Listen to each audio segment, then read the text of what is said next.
PodCastle, episode 836 for Tuesday the 23rd of April 2024. Flight by Charlie Sorensen, read by Rebecca Way-Shear and produced by Devin Martin. Rated PG-13, with content notes for violence, assault, misogyny and PTSD.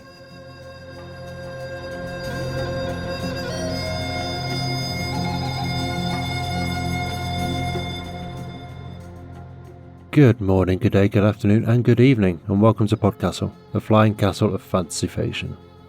I'm your host, Matt Dovey, and it is my privilege to present for your enjoyment Flight by Charlie Sorensen, narrated by Rebecca Way-Shear. This story was first published at Tor.com, August 2020. Firstly, a brief announcement. We are extending our submissions call for Palestinian authors by another week through to the 30th of April. So if you're of Palestinian heritage and didn't quite get a chance to get something ready, your chance has not gone yet. More details at PodCastle.org. Charlie Sorensen is a queer trans writer who grew up in Indiana and New Zealand. A third-year fiction candidate at UC Irvine, he was a 2023 Lambda Scholar and a finalist for the 2023 Barry Hannah Prize in Fiction. His work is published or forthcoming in Michigan Quarterly Review and Apogee, among other publications, and he is a proud alum of the Tin House and Clarion Writers Workshops. Rebecca Way-Shear is an NYC-based Taiwanese-American actor and writer who feels awkward writing about herself in the third person. Her acting work encompasses voiceover, stage and screen. Her writing has been featured in outlets like We Need Diverse Books and Wear Your Voice magazine. She has a BA in Theatre and Italian Studies from Wesleyan University and is currently co-writing a memoir about Tibet. Her website is rwshear.com, that's rwhsieh.com, and you can find her on Twitter and Instagram both at General Asian. And now pay attention, for our tale is about to begin, and as soon as you finish it you'll want to play it again.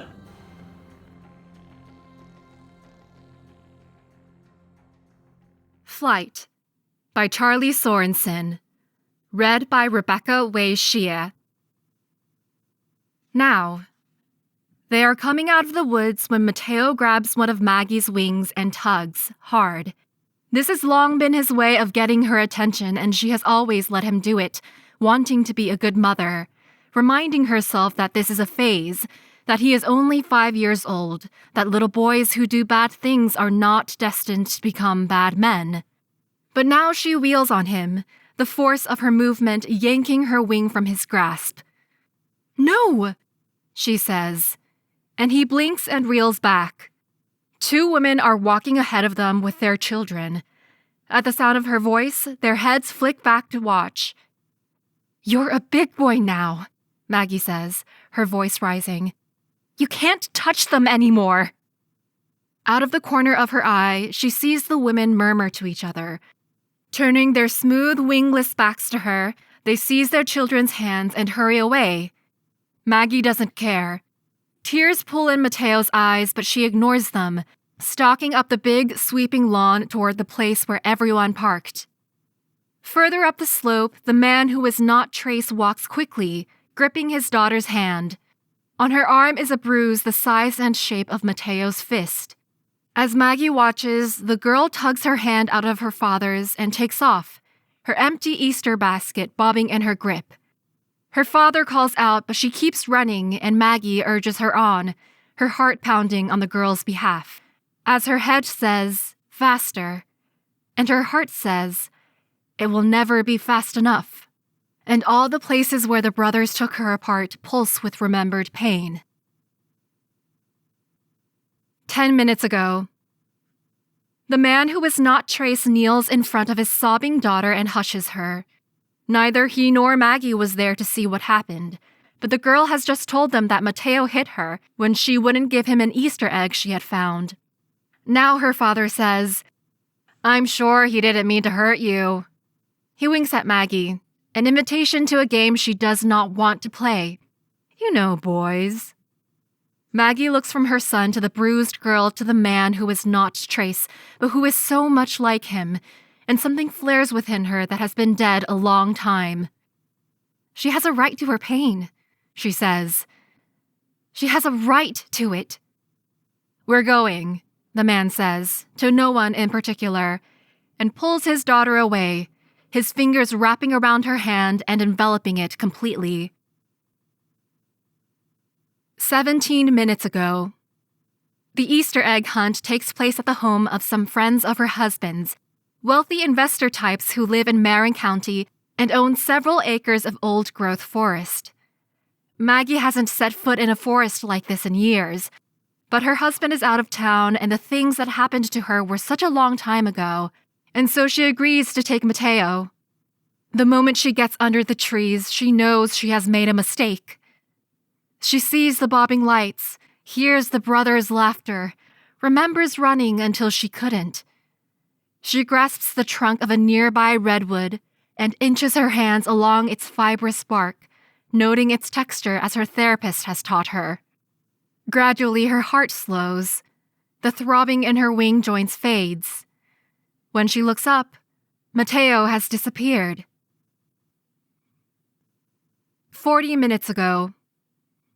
They are walking from their car up to the big house where they will collect their Easter baskets, and Mateo is angry because she would not let him have another juice box, not right after lunch.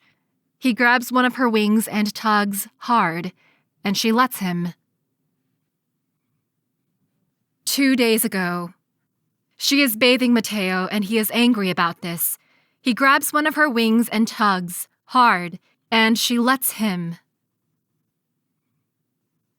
3 months ago. Maggie loses Mateo at an outdoor shopping complex. For 5 minutes that feel like 50, she runs up and down the cobblestone streets, the faux colonial shopfronts, calling his name with increasing urgency. She finds him with his nose pressed to the window of a lingerie store, watching a winged mannequin rotate on a pedestal. She seizes his arm. "Do you know how worried I was? I was running around the whole mall looking for you." He looks up at her, confused. "Why didn't you just fly?"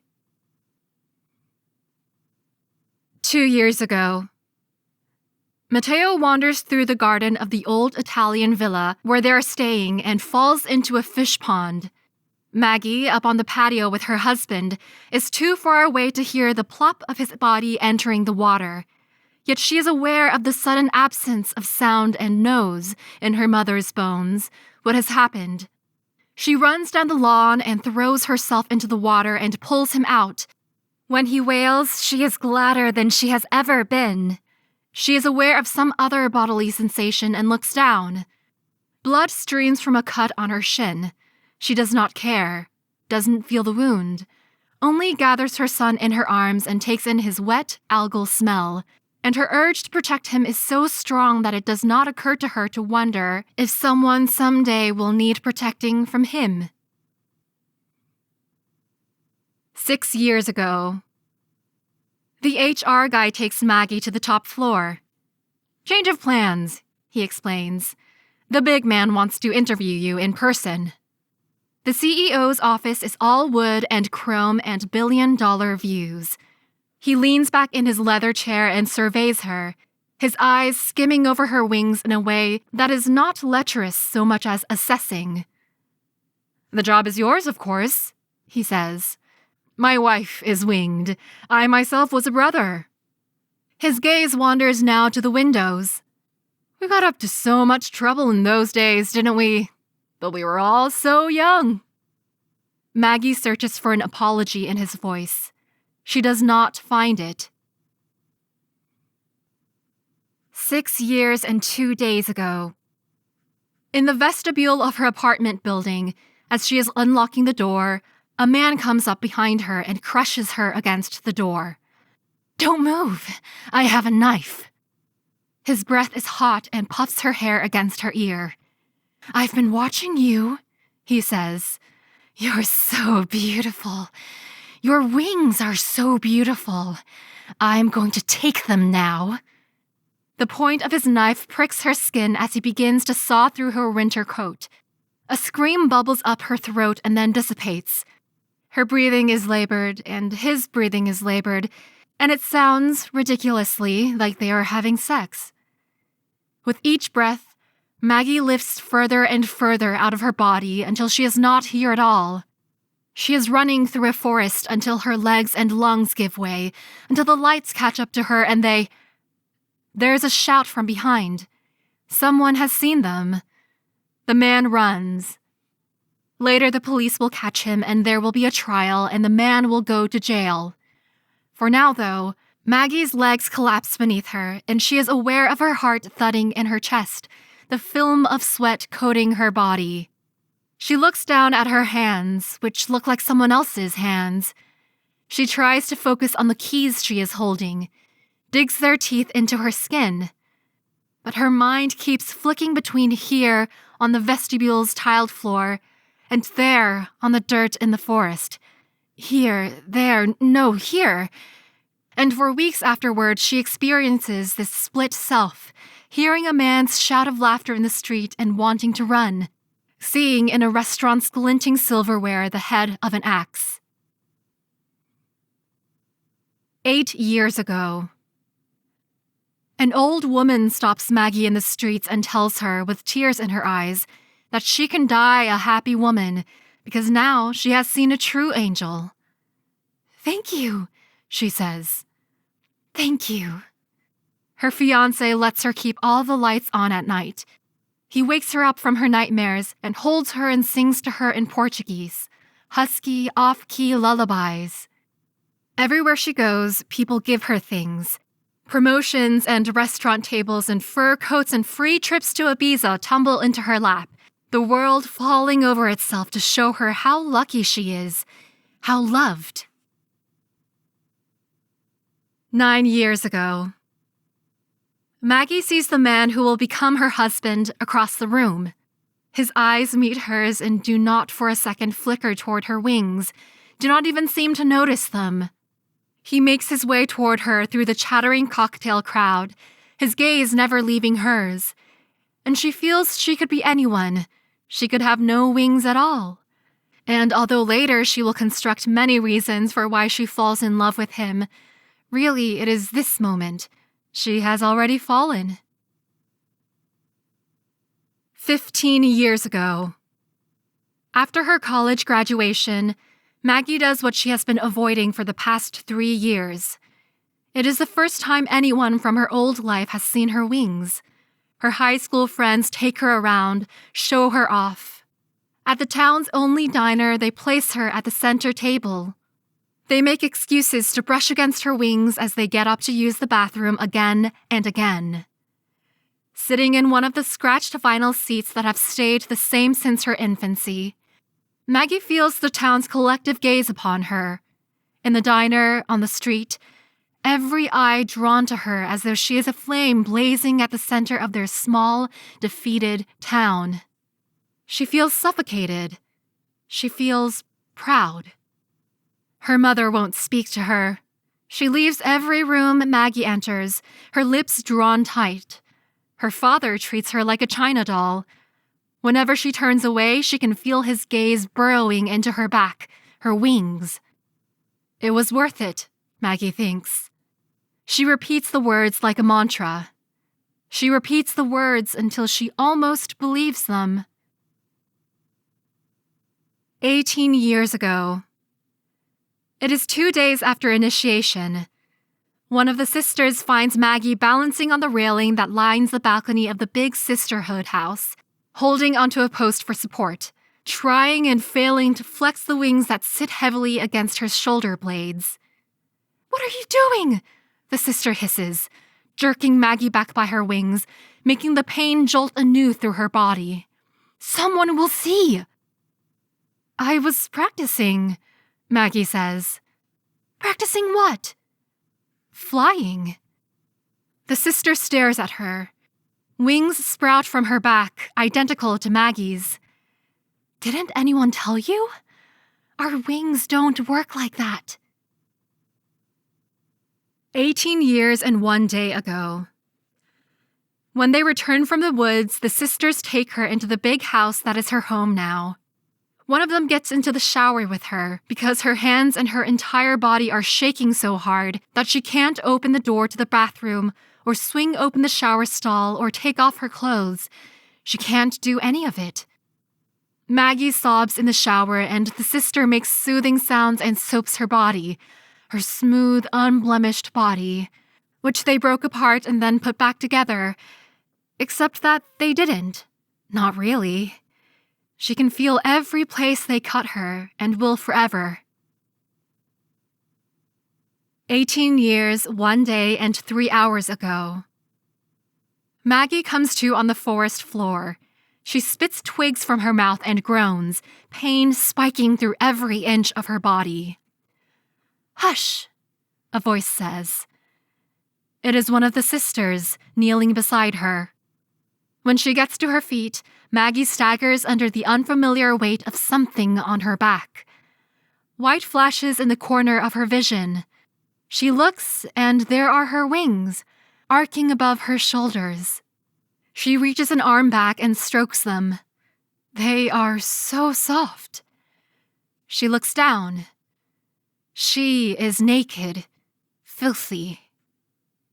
Then it all comes back to her, what happened, and she cries out and clutches at herself, looking around for the men, for the weapons, for the big white tent.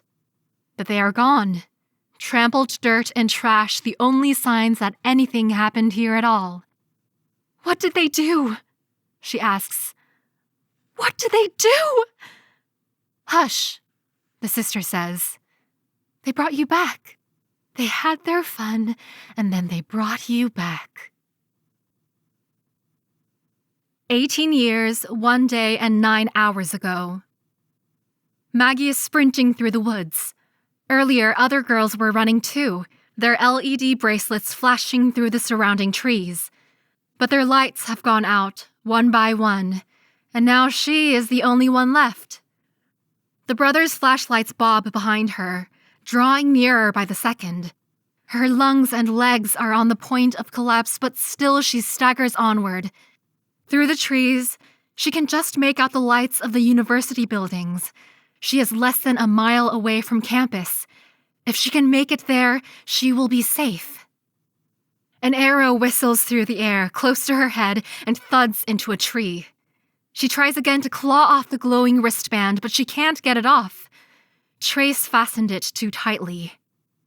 The brothers' thudding footsteps, their primal whoops, are louder now.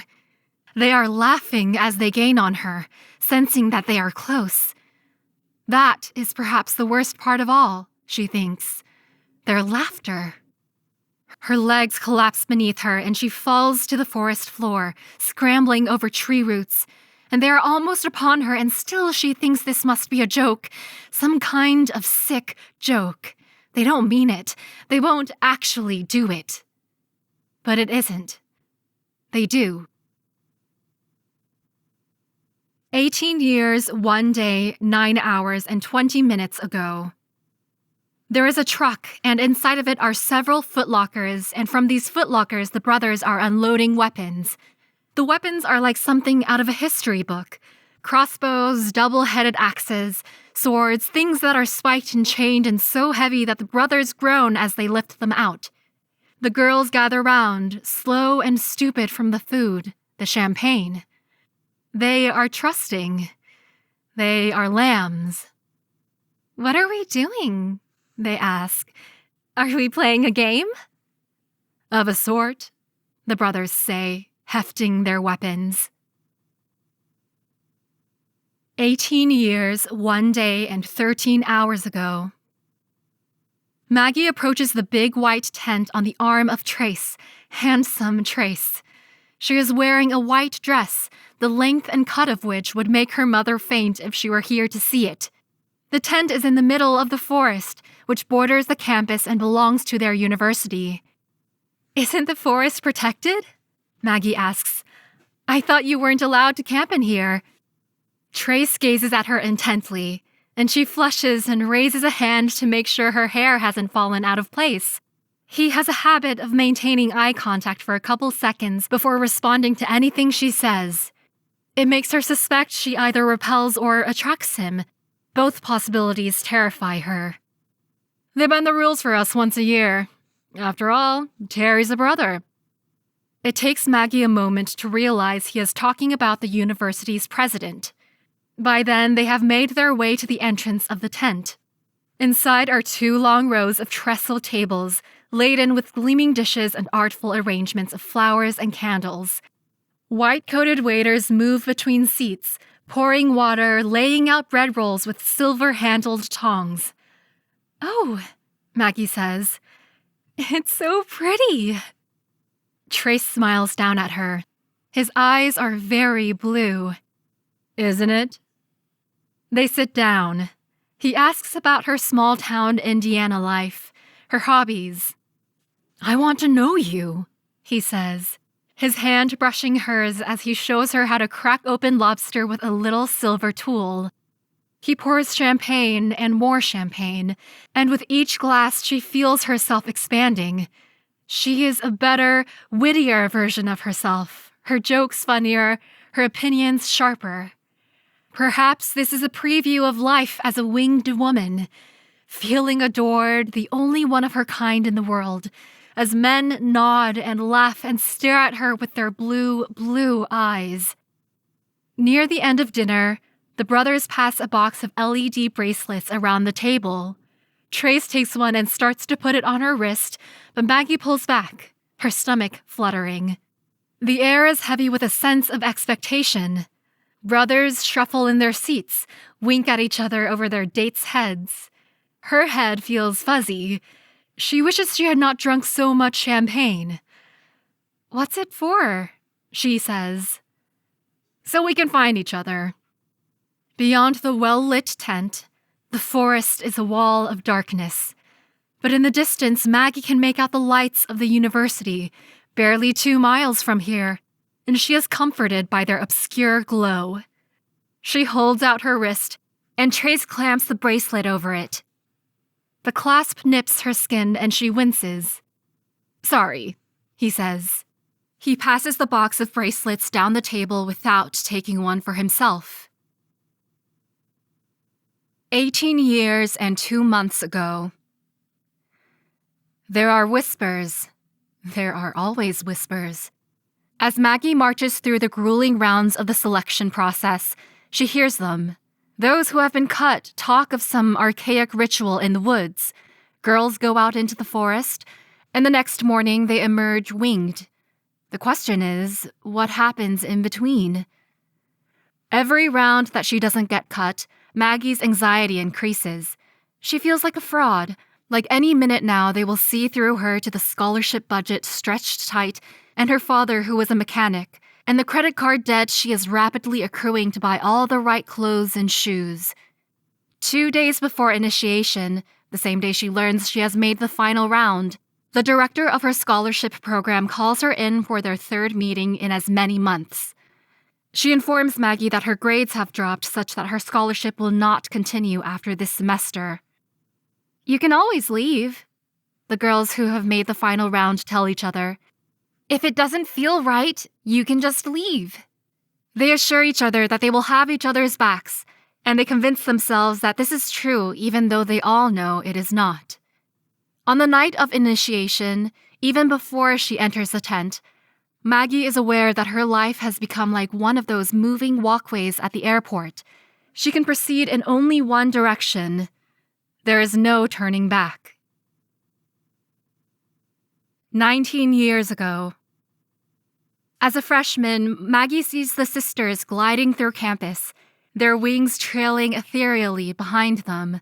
She sees everyone who scrambles to give them things, to get other things out of their way, and she wants her life to be that easy. Only later, much later, does she wonder why she never questioned whether they could fly. 32 years ago. Maggie is sitting next to her father on the sagging pleather couch watching football, their weekly ritual. During commercials, an ad for a car comes on. There is a woman crouched like a figurehead on the roof of a car as it drives very fast through winding country roads. She is not wearing much clothing, but that part doesn't matter. What matters are her wings, full and lush and white like an angel's, streaming behind her in the wind. Maggie's breath catches in her throat. She has never seen anything or anyone so beautiful in her life. She looks over at her dad, who has brought his Miller Lite halfway to his mouth and is holding it there, gaping at the woman on screen. Maggie understands, even then, that she wants other men to look at her this way, that this is something all little girls should aspire to. She turns back to the TV, where the woman has launched herself from the car and is spiraling up into the air.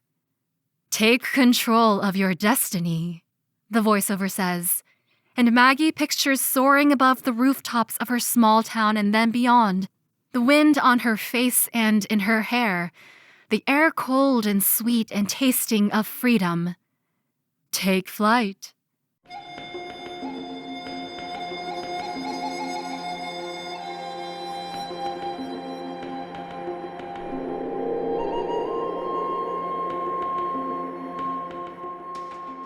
And welcome back. That was Flight by Charlie Sorensen, and if you enjoyed that, then there's one other story I found out there on the wild straits of the World Wide Web from Apogee Journal issue 18, titled Fuckboys. This was, in my estimation, phenomenal, and if you haven't yet, I absolutely recommend rewinding and going through it a second time. Now you know where it's headed, or rather, where it's coming from. There are so many layers to this I barely know where to begin.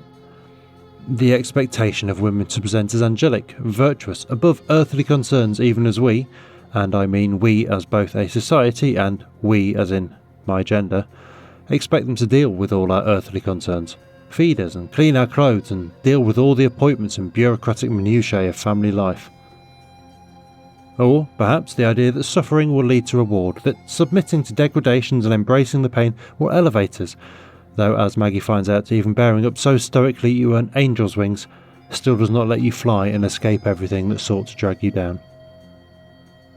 Then there's the implicit, unquestioned belief that men have a right to determine how women should look, to reshape them as suits their aesthetic preferences best, and not only that, but that women should internalise these preferences and be bombarded with them from the earliest days of childhood.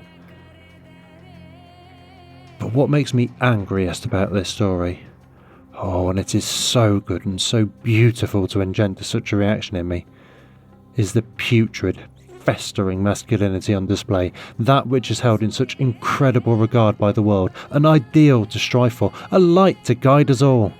The most toxic phrase in society may very well be, boys will be boys.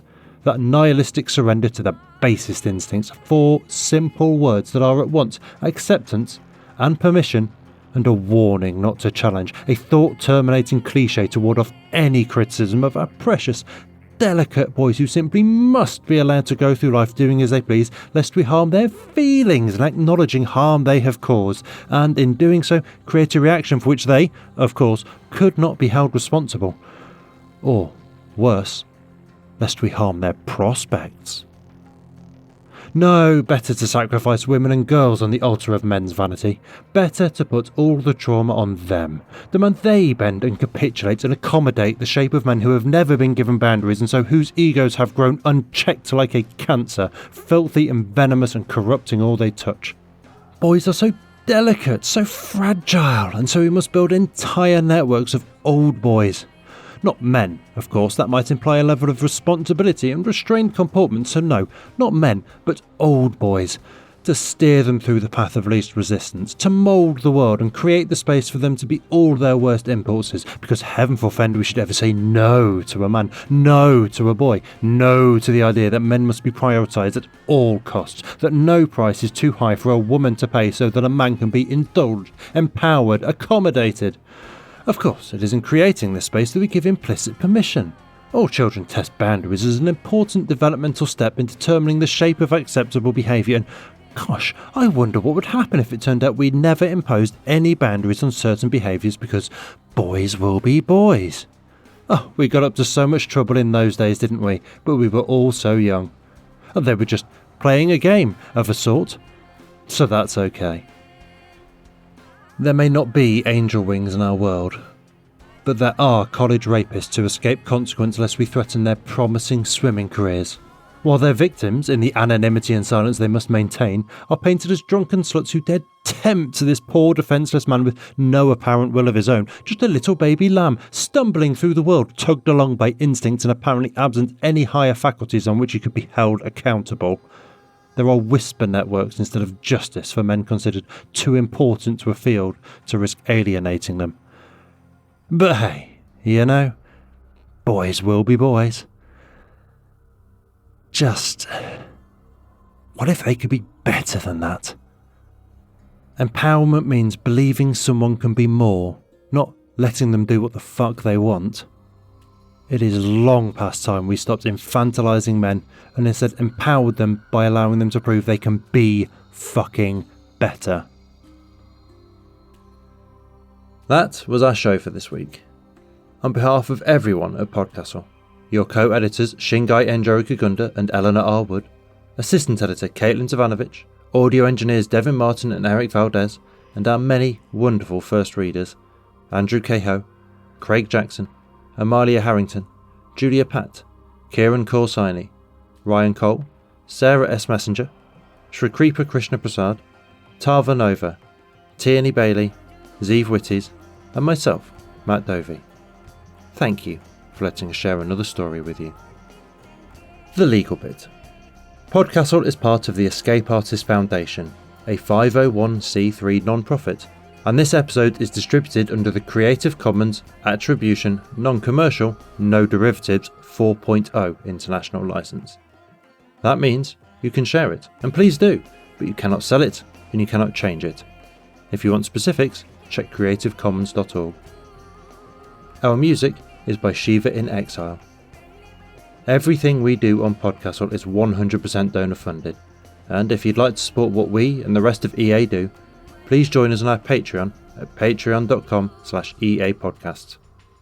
Prefer another method? There's details for supporting us via Twitch, Amazon Prime, Ko-fi and PayPal on escapeartist.net.